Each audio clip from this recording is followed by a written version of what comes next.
আমরা অনেকগুলো সহজ সহজ ব্যাকলিং স্ট্র্যাটেজি শিখেছি। আজকে আমরা একটু কমপ্লিকেটেড একটা ব্যাকলিং স্ট্র্যাটেজি শিখব, কিন্তু আমার সাথে থাকেন, আমি মেক শিওর করবো যেন আপনাদের বুঝতে একটুও কষ্ট না হয়। আজকে যে স্ট্র্যাটেজিটা আমরা শিখবো এটার নাম হলো sky scraper link building strategy. খুব জনপ্রিয় একটা এসইও স্ট্র্যাটেজি, খুব ভালো কোয়ালিটির ব্যাকলিঙ্ক পাওয়ার জন্য। স্কাই স্ক্রেপার কথাটার মানে যদি আপনারা না জেনে থাকেন, সাধারণত উঁচা বিল্ডিংকে স্কাই স্ক্রেপার বলা হয়। সো ধরেন বুর্জ খলিফা হইলো একটা স্কাই স্ক্রেপার, বা টুইন টাওয়ার ছিল একটা স্কাই স্ক্রেপার। ঢাকায় বা বাংলাদেশে এখনও স্কাই স্ক্রেপার সেরকম নাই। স্কাইকে যদি স্ক্রেপ করে চলে যায় ওইটাকে সাধারণত বলা হয় sky scraper. Sky scraper link building কথাটার মানে হইল আমরা লিঙ্ক বিল্ডিং করব এমন একটা কন্টেন্ট দিয়ে, যেই কন্টেন্টটা এত ভালো যে সেই কন্টেন্টটা অন্য সব কন্টেন্টেরও উপরে চলে গেছে ভালোর দিক থেকে। এটার থেকে সাধারণত স্কাই স্ক্রেপার কথাটা আসছে এবং স্কাই স্ক্রেপার লিঙ্ক বিল্ডিং ব্যাপারটা আসছে। আমি একটু বুঝায় বলি আপনাদের জিনিসটা কি, তাহলে আপনাদের একদম কোনো সমস্যাই হবে না বুঝতে। ধরেন কথার কথা, আমার ক্লায়েন্টের একটা ফিশিং ওয়েবসাইট আছে, মাছ নিয়ে একটা ওয়েবসাইট আছে, হাইপোথেটিক্যাল, আমরা ওয়েবসাইটটা আজকে দেখব না। সো আমার একটা ক্লায়েন্ট আছে, ওই ক্লায়েন্টের মাছ ধরা বিষয়ক একটা ওয়েবসাইট আছে। এখন আমার ওই ক্লায়েন্টের জন্য আমার ব্যাকলিং করতে হবে বিভিন্ন পেজের জন্য। আমি অলরেডি বুঝে গেছি বা আমি ইউআরএল ম্যাপিং করে ঠিক করে রাখছি যে ওই ক্লায়েন্টের অমুক পেজের জন্য আমি 30টা ব্যাকলিং করব, তমুক পেজের জন্য আমি 20টা করব, ওটা আমি অলরেডি এক্সেলে করে ফেলছি। এখন আমার চিন্তা করতে হবে যে ব্যাকলিং করার জন্য আমি কী স্ট্র্যাটেজি ইউজ করব। স্ট্র্যাটেজির মধ্যে গেস্ট পোস্ট আছে, স্ট্র্যাটেজির মধ্যে হাবিজাবি অনেক কিছু আছে। আপনারা গত যতগুলো ভিডিও দেখেছেন ওগুলো আপনারা দেখেছেন। সব স্ট্র্যাটেজি ইউজ করার পরেও আমার মনে হইল যে আমি আমার ক্লায়েন্টের জন্য এনাফ হাই কোয়ালিটি ব্যাকলিঙ্ক পাই নাই। যদি এরকম হয় তখন আমি যাব স্কাই স্ক্রেপার লিঙ্ক বিল্ডিংয়ের দিকে। যদি পেয়ে যাই সেই ক্ষেত্রে আমি স্কাই স্ক্রেপার লিঙ্ক বিল্ডিংয়ের দিকে যাব না, কারণ স্কাই স্ক্রেপার লিঙ্ক বিল্ডিং করা কষ্টসাধ্য, অনেক সময় লাগে, অনেক খরচ হয়, কারণ অনেক বড় এবং অনেক ভালো কন্টেন্ট বানাইতে হয় এবং পুরো ব্যাপারটাই একটু কমপ্লিকেটেড। সো যদি সম্ভব হয় তাহলে আমি অ্যাভয়েড করব, যদি সম্ভব না হয় তাহলে আমি ইউজ করবো, এবং যখন আমি ইউজ করবো তখন আমি একদম প্রপারলি ইউজ করব। সো এখন পর্যন্ত কি জানি? এখন পর্যন্ত আমরা জানি যে আমাদের একটা ফিশিং নিয়ে ওয়েবসাইট আছে, উনি মাছ ধরার বড়শি বেচে, ওনার ওয়েবসাইটের একটা পেজের জন্য আমি ব্যাকলিঙ্ক বানাইতে চাই। আমি যেটা করতে পারি, step 1 sky scraper link building, খুঁজে বের করা এরকম কী জনপ্রিয় ফিশিং ওয়েবসাইট আছে অনলাইনে যেগুলো অনেক ভালো করতেছে। সো এটা আমি ফিশিং লেখে সার্চ দিব, ফিশিং ব্লগ লেখে সার্চ দিব, অনেক কিছু লেখে আমি সার্চ দিতে পারি দেখার জন্য যে ফিশিং নিয়ে কী জনপ্রিয় ওয়েবসাইট আছে দুনিয়ায়।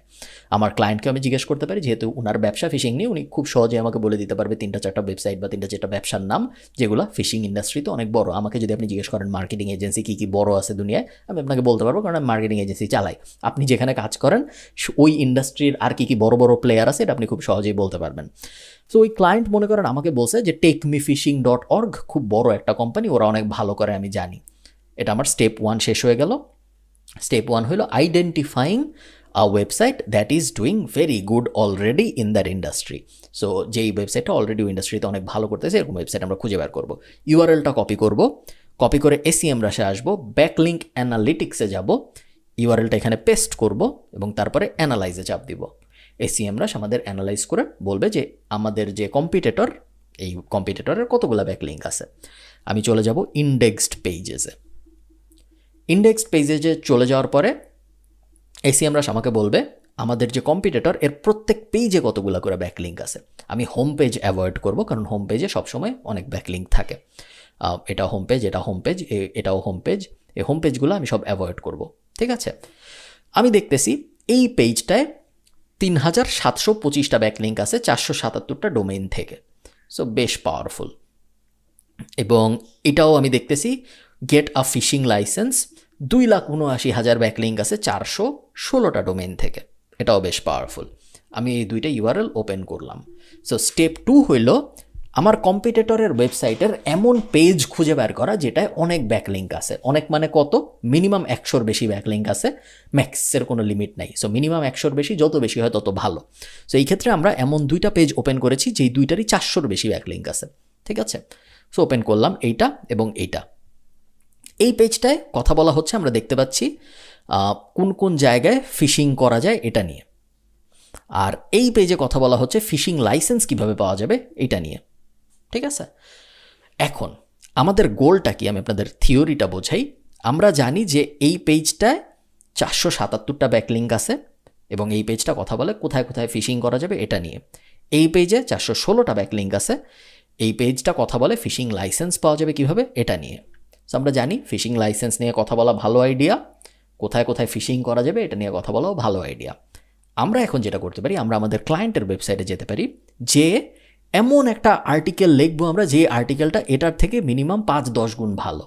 সো এই ফিশিং থিওরিটা হইল techmefishing.org একটা বড় ওয়েবসাইট, আমার ক্লায়েন্ট বলছে এটা একটা বড় কম্পিটিশনের। এই ওয়েবসাইট ফিশিং লাইসেন্স নিয়ে একটা আর্টিকেল লিখছে এবং এই আর্টিকেল 400-রও বেশি ব্যাকলিঙ্ক পাইছে। আমি এখন যে আমার ওয়েবসাইটে এর থেকেও ভালো একটা আর্টিকেল লিখবো এই টপিকে। সো এইটা 10টা জিনিস কভার করছে, আমি 50টা জিনিস কভার করব। এইটা এই জিনিস মিস করে গেছে, আমি ওগুলো ইনক্লুড করবো। এটা কোনো ভিডিও দেয় নেই ওর পেজে, আমি ভিডিও দিব। এইটা পার্সোনাল এক্সপিরিয়েন্স দেয়নি, আমি পার্সোনাল এক্সপিরিয়েন্স অ্যাড করবো। যেভাবে যেভাবে পারি আমার একটা স্কাই স্ক্রেপার বানাইতে হবে যেটা এটার থেকে ভালো। ঠিক আছে? অনেকে বলে ভালো আসলে কিভাবে ডিসাইড করা হবে। একটা খুব সহজ উপায় হইল এটার থেকে বড় হইতে হবে মিনিমাম আমার আর্টিকেল। সো এটা যদি 5000 ওয়ার্ড হয় আমার 10,000 ওয়ার্ড হইতে হবে, বাট ওইটা খুব সহজ। ওটা বড় মানেই সবসময় ভালো আর্টিকেল হয় না, বেশি ওয়ার্ড মানেই ভালো নাও হইতে পারে। সো আমার ইনফরমেশন রিচ হইতে হবে। আমি যেন এই আর্টিকেলটা এবং ওই আর্টিকেলটা দুইটা পাশাপাশি রাখলে, আমি যেটা লিখবো দুইটা পাশাপাশি রাখলে সবাই যেন বলে আমারটা এটার থেকে মিনিমাম 10 গুণ ভালো। ঠিক আছে? সো এটা হলো সেকেন্ড স্টেপ বা থার্ড স্টেপ। আমরা যদি আবার একটু রিক্যাপ করি, যেহেতু একটু কমপ্লিকেটেড এই ব্যাপারটা। স্টেপ 1 ছিল আমার ইন্ডাস্ট্রিতে বড় বড় প্লেয়ারদের খুঁজে বের করা এবং তার মধ্যে একটা ওয়েবসাইটকে ব্যাকলিঙ্ক অ্যানালাইজারে অ্যানালাইজ করা। স্টেপ 2 ছিল ব্যাকলিঙ্ক অ্যানালাইজারে অ্যানালাইজ করে ওই ওয়েবসাইটের একটা পেজ খুঁজে বের করা যে পেজটা অনেক ব্যাকলিঙ্ক অলরেডি পাইছে। স্টেপ 3 হইল স্কাই স্ক্রেপার কন্টেন্ট বানানো। ওই পেজটা, যেই পেজটা অনেক ভালো ব্যাকলিঙ্ক পাইছে, সেই পেজটা যেই কন্টেন্ট বানাইছে তার থেকে ওই সেম টপিকে এক্স্যাক্ট টাইটেলের উপরে আরও অনেক ভালো কন্টেন্ট বানায় আমার নিজের ওয়েবসাইটে পাবলিশ করা। ঠিক আছে? 3টা স্টেপ আমরা করে ফেললাম। এখন আপনি চিন্তা করেন, এখন আমি এই 477 জনের কাছে যে বা এই 416 জনের কাছে যে বলতে পারি যে ভাই তুমি একে একটা ব্যাকলিঙ্ক দিছিলা, কিন্তু এখন আমি একটা আর্টিকেল লিখছি যেটা এটার থেকে 10 গুণ ভালো। তুমি কি তোমার ওই আগের ব্যাকলিঙ্কটা রিমুভ করে আমাকে একটা ব্যাকলিঙ্ক দিবা? কারণ এটা আরও ভালো একটা গাইড। ঠিক আছে? 416 জনই রাজি হবে না, বাট এই 416 জনের মধ্যে 30, 40, 50 জন রাজি হবে, কারণ ওরা চায় সবচেয়ে ভালো জায়গাকে লিঙ্ক দিতে। ওদের তো আর এই টেকমি ফিশিংয়ের সাথে কোনো পার্সোনাল সম্পর্ক নাই। সো ওরা চায় ওদের রিডারদের জন্য, ওদের ভিজিটরদের জন্য সবচেয়ে ভালো যে লিঙ্ক সেটাই দিতে। সবচেয়ে ভালো লিঙ্ক এতদিন পর্যন্ত এটা ছিল, কিন্তু এখন তো আমি নতুন একটা স্কাই স্ক্রেপার বানায় ফেলছি। সো এখন সবচেয়ে ভালো লিঙ্ক আমারটা। সো আমি এদের সবাইকে মেইল করবো। এদের সবার ডিটেল আমি কীভাবে পাবো? যদি এখানে ক্লিক করি আমি সব ওয়েবসাইটের লিঙ্ক পেয়ে যাব এখানে, এবং তারপরে প্রত্যেকটা ওয়েবসাইটের ভিতরে আমরা যাব। প্রত্যেকটা ওয়েবসাইটের ভিতরে বাকি পদ্ধতি আপনি জানেন। আমি কন্ট্যাক্ট পেজে যাব, কন্ট্যাক্ট পেজ কোথায় আছে খুঁজে বের করবো। কন্ট্যাক্ট পেজ আমি দেখতেছি না এখানে একদম মানে চোখের পলকে। আমি ফেসবুকে চলে যাব এবং ফেসবুকের অ্যাবাউট থেকে বের করব।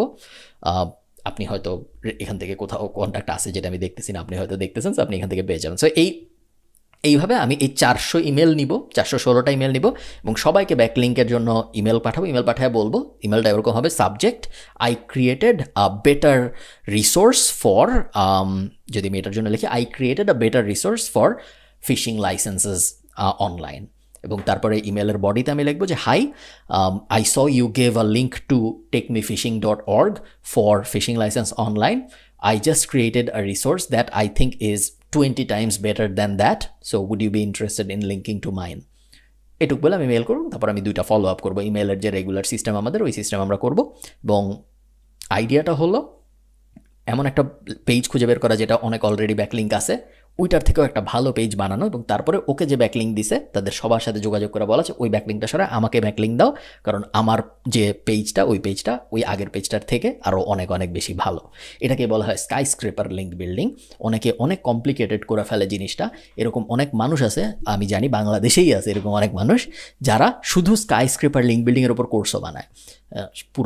পুরো এসইও কোর্স না, শুধু স্কাই স্ক্রেপার লিঙ্ক বিল্ডিং কীভাবে করে শুধু এটার উপরই তারা কোর্স বানায়, বিকজ এটা খুব খুব জনপ্রিয় একটা গেস্ট পোস্টিংয়ের পরে সেকেন্ড বেস্ট বা second most popular SEO strategy বা ব্যাকলিঙ্ক পাওয়ার স্ট্র্যাটেজি হলো স্কাই স্ক্রেপার লিঙ্ক বিল্ডিং, এবং এই কারণে এটারও বেশ অনেক চাহিদা আছে।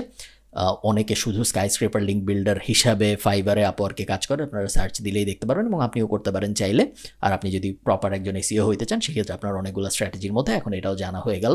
অনেকে ভয় পাওয়ার কারণ হইল ওই যে মাঝখানের স্টেপটা, এটার থেকেও অনেক বেটার একটা আর্টিকেল বানানো ওই স্টেপটা বেশ কষ্টের এবং ওইটার জন্য রাইটার এবং আপনার এবং ক্লায়েন্ট সবার মিলে মিনিমাম 1-2 মাস সময় ব্যয় করতে হয় বা 7-8 দিন সময় ব্যয় করতে হয়, কারণ ভালো কোয়ালিটির রিসোর্স বানানো তত সহজ কাজ না। সো ওই কারণে অনেকে রিসোর্স পেজ, অনেকে স্কাই স্ক্রেপার লিঙ্ক বিল্ডিং করতে ভয় পায়। ভয় পাওয়ার কিছু নেই, করতে করতে আপনার অভ্যাস চলে আসবে, কারণ এটা আসলেই খুব পাওয়ারফুল একটা লিঙ্ক বিল্ডিং সোর্স। এবং জাস্ট আরেকটা ব্যাপার আপনারা হয়তো অলরেডি জানেন, বাট তারপরে আমি আপনাদের বলে রাখি, যখন আপনি ব্যাকলিঙ্ক চেক করবেন, যাদেরকে আপনি ইমেল করবেন তাদেরকে আপনি যখন চেক করবেন, চেক করার সময় আপনি দেখবেন কিছু বাজে ওয়েবসাইট থাকবে, যেমন যে এটা আমি না যেই বুঝতে পারতেছি tmf.azure ওয়েবসাইটস, এটা সম্ভবত একটা বাজে ওয়েবসাইট, মানে খুব হাই কোয়ালিটি ওয়েবসাইট না। এরকম যদি হয় ওগুলোকে আমি মেইলই করবো না, কারণ ওগুলো থেকে আমি লো কোয়ালিটির ব্যাকলিঙ্ক নিব না, শুধু ভালো কোয়ালিটির ব্যাকলিঙ্ক নিব। সো এই স্ট্র্যাটেজিটা আপনারা ইউজ করে দেখবেন, আমার ধারণা আপনাদের জন্য অনেক এফেক্টিভ হবে এবং আপনাদের ক্লায়েন্টরা অনেক পছন্দ করবে ব্যাপারটা।